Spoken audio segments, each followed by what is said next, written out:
నిమిషాల్లోనే ఫోన్లోని అద్భుతమైన జ్యోతిష్య పరిష్కారం చూపిస్తారు. నమ్మండి, నమ్మకపోండి, ఇది నిజం.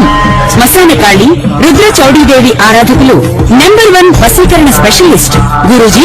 మనిషి పుట్టుక నుండి చనిపోయే వరకు వచ్చే అన్ని క్లిష్టమైన సమస్యలకు పరిష్కారం ఇక్కడ లభిస్తుంది. విద్య, ఉద్యోగం, వ్యవహారం, స్త్రీ ప్రేమ, పెళ్లి, సంతానం, స్త్రీ పురుష వశీకరణం, భూవశం, భార్యాభర్తల కలహాలు, కోర్టు సమస్యలు, విడాకుల సమస్యలు, చేతబడి, అప్పుల బాధ, ఇంకా మీకు ఎలాంటి సమస్యలు ఉన్నా 72 గంటల్లోనే శాశ్వత పరిష్కారం చేయబడును.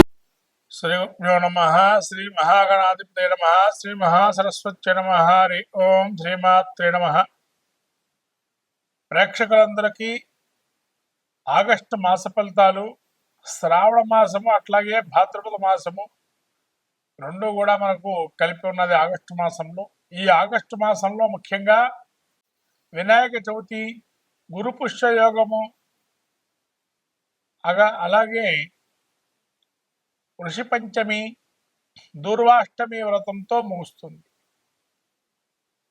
అలా మహత్తరమైనటువంటి రోజులు ఈ శ్రావణ మాసం అట్లాగే భాద్రపద మాసం చివరిలో ఉంది. ఆగస్టు చివరిలో భాద్రపదం మొదలవుతుంది. మహత్తరమైన రోజులు. దీక్షాక్రమం, వ్రతాధికారులో ఎక్కువగా మనము ఈ శ్రావణ మాసంలో మొదలు పెట్టుకుంటాము. కాబట్టి ఇక్కడి నుంచి మహాలక్ష్మి ఆరాధన అంటే ఆ యొక్క లక్ష్మీ అమ్మవారి అనుగ్రహం కలగాలని, వైశాఖ మాసం జ్యేష్ఠ మాసంలో విష్ణుమూర్తి అనుగ్రహము, అట్లాగే లక్ష్మీదేవికి శ్రావణ మాసము, భాద్రపదంలో గణపతి, అట్లాగే ఆశ్వయుజంలో దుర్గా, అట్లానే మనకు కార్తీకంలో ఈశ్వరుడు, మార్గశీర్షంలో మళ్ళీ విష్ణుమూర్తి, శక్తి, అలాగే మళ్ళీ జనవరి అంటే పుష్యమాసంలో సూర్యనారాయణ స్వామి. ఇలా ఆ యొక్క సమాంతరమైన ఫలితాలు అనేక మాసంలో ఉన్నాయి. ముఖ్యంగా శ్రావణ మాసంలో ఏ విధంగా ఉండబోతుంది, ఈ యొక్క ఆగస్టు మాసంలో మాస ఫలితాల్లో మనం చూసినట్టయితే ద్వాదశ రాశుల వారు ఎటువంటి ఫలితాలు ఉంటాయి అనేది మనము చెప్పుకుందాము. ప్రధానంగా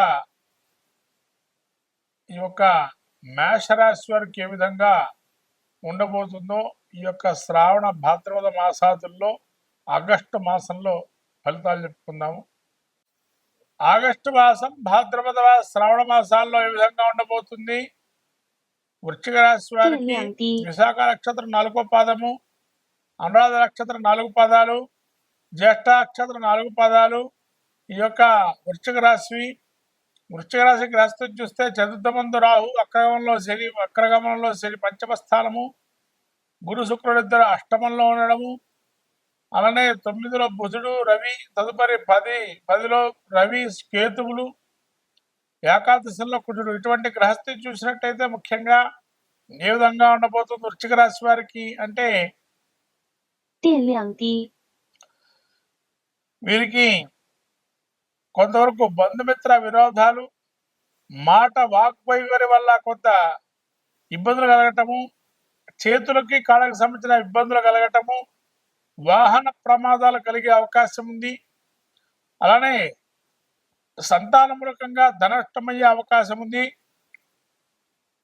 అష్టమంలో గురు శుక్రుడు ఉండటం వల్ల తలంచిన కార్యాలు నెరవేరకపోవటము, ఎంతో శ్రమ చేస్తే తప్ప కార్యాలు సఫలీకృతం కాకపోవటము, నూతన వ్యక్తులు పరిచయం కావటము, స్త్రీ పురుషాదులు కావచ్చు ఎవరైనా ఇద్దరు పరిచయం కావటంతో నూతన వ్యాపార లాభాలకు సంబంధించి కొంత ముందరకెళ్ళడము, అలానే బుధుడు 9లో ఉండి వక్రగమనంతో వృత్తిగత మార్గంలో ఉండడం వల్ల కొంత ధైర్య శక్తి, సాహసాలు, యోచనలు బాగా ఉండటము, అట్లానే రవి మీకు యోగప్రదంగా ఈ యొక్క 9వ స్థానం నుంచి 10వ స్థానంలో అధికారము, దర్పము లాంటివి చేసి ఏదైనా ఒక సానుకూలమైనటువంటి పరిస్థితిని తెచ్చుకోవటము, ఏకాదశిలో కూడి ఉండడం వల్ల కమాండింగ్ పవర్తో ఉన్న సాధిద్దామనే ఆలోచనతో ఉంటారు, తద్వారా సాధించే అవకాశం ఉంటుంది. అలానే కేతు దశమంలో ఉన్నాడు కాబట్టి అనుకూలమైన ధనము కన్నా అనుకూలమైనటువంటి దానికన్నా ఎక్కువగా ఉండడము, స్థాన చలనాలు జరిగే అవకాశము, అయితే ఉండే ఆ యొక్క ఉద్యోగాల్లో కావచ్చు, వ్యాపారంలో కావచ్చు, కొంత ధన నష్టం కానీ స్థానచలనం చేస్తే ఏమైనా బాగుంటుందేమో అని 电量 యోచించడము, 低， తద్వారా ధనము అనుకున్న రీతి కన్నా తక్కువగా రావటము, తద్వారా కేతు అవయోగాన్ని ఇస్తున్నాడు వృశ్చిక రాశి వారికి.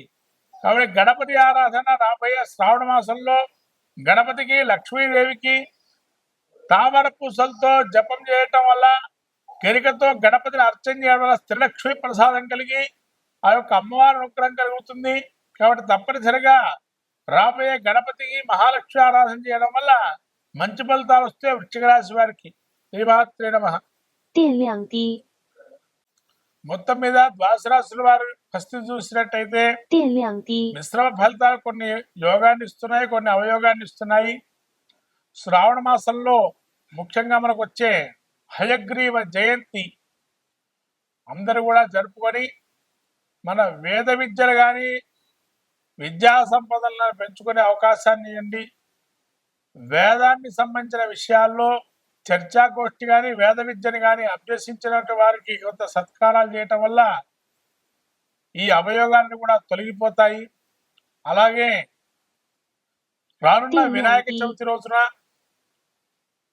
చేయాల్సిన కార్యక్రమాలని చేసి గణపతిని యొక్క అనుగ్రహం పొందితే సలజ కార్యాలని కూడా సాధిస్తాం. కాబట్టి మహాలక్ష్మి అనుగ్రహం కలగాలని చెప్పి లక్ష్మీ ధ్యానం కానీ మంత్రం కానీ అయితే వరలక్ష్మి అమ్మవారి ప్రీతిగా మనకు తామర పూసల మాల కానీ తామర పూలతో పూజ చేయటం కానీ ఇంట్లో శుభ్రత అనేది పెట్టుకోవటం వల్ల లక్ష్మీ అనుగ్రహం కలుగుతుంది. ఇది ప్రత్యేకంగా చెప్పాల్సిన విషయం. శ్రావణ మాసంలో శుభ్రతను పాటించండి, మహాలక్ష్మి అనుగ్రహాన్ని పొందండి. గణపతి గరిక పెట్టండి, గణపతి అనుగ్రహాన్ని పొందండి. శుభం భూయాత్. శ్రీమాత్రే నమః. మకర రాశి వారికి ఏ విధంగా ఉండబోతుంది ఆగస్టు భాద్రపద శ్రావణ మాసంలో అనుకున్నట్లయితే ఉత్తరాషాఢ నక్షత్రం 2, 3, 4 పాదాలు, అట్లాగే శ్రవణ నక్షత్రం 4 పాదాలు, ధనిష్ట నక్షత్రం 1, 2 పాదాలు వీరికి ఏ విధంగా ఉండి గ్రహస్థితి అంటే 电量低， మకర రాశి వారికి ద్వితీయ స్థానం ముందు రాహు, వక్రగమనంలో శని వక్ర యొక్క తృతీయ స్థానము, అలాగే షష్ఠ స్థానం శుక్ర గురులు, సప్తమ స్థానంలో బుధ రవి, అలాగే అష్టమ స్థానంలో రవి కేతువులు, కుజుడు ఈ యొక్క నవస్థానం సంచారం చేస్తున్నారు. ఇటువంటి గ్రహస్థితి చూసినట్లయితే ముఖ్యంగా మకర రాశి వారికి ఏ విధంగా ఉండబోతుందయ్యా అంటే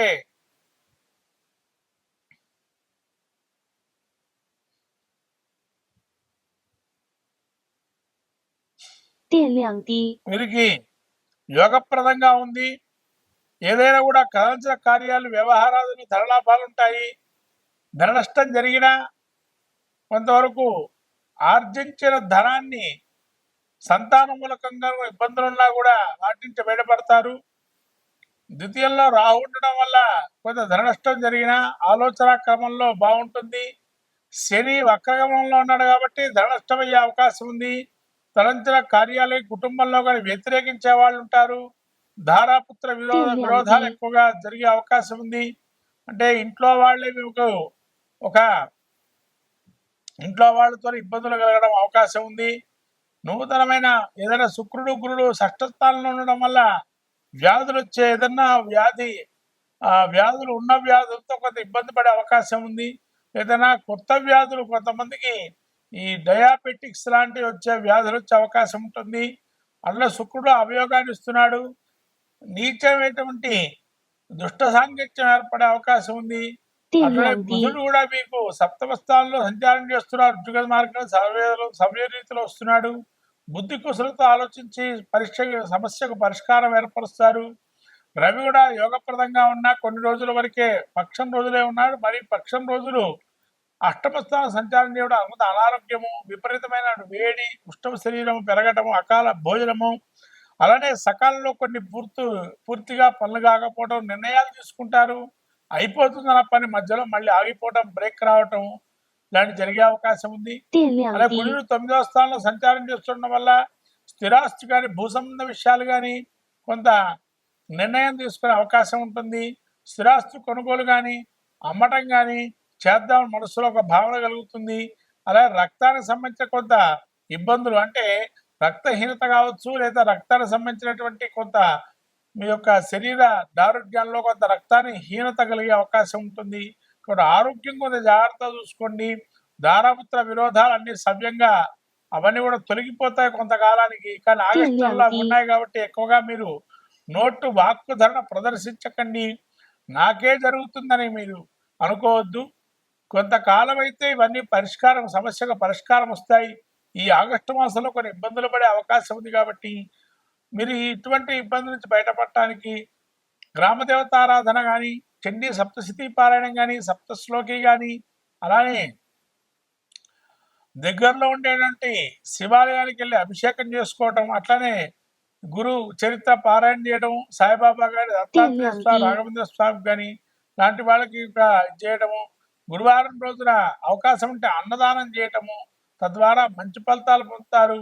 ఈ గురుడు కూడా 9లో, కేతువు కూడా అష్టమ స్థానం, ఆకస్మిక ప్రయాణాలు జరిగే అవకాశం ఉంటుంది. తద్వారా సమస్యకు పరిష్కారం జరుగుతుంది ఆకస్మికంగా ప్రయాణాల వల్ల కూడా. కాబట్టి కొంతవరకు యోగం ఉంది, అవయోగాలు ఉన్నాయి. ఈ యోగప్రదంగా కావాలనుకుంటే ఈ యొక్క శాంతి ప్రక్రియలు ఏవితో చేసుకోవటం, అలానే మీ యొక్క వ్యక్తిగత జాతకాన్ని పరిశీలన చేసుకొని తద్వారా మంచి ఫలితాలు పొందొచ్చు అని కోరుతూ శ్రీమాత్రే నమః.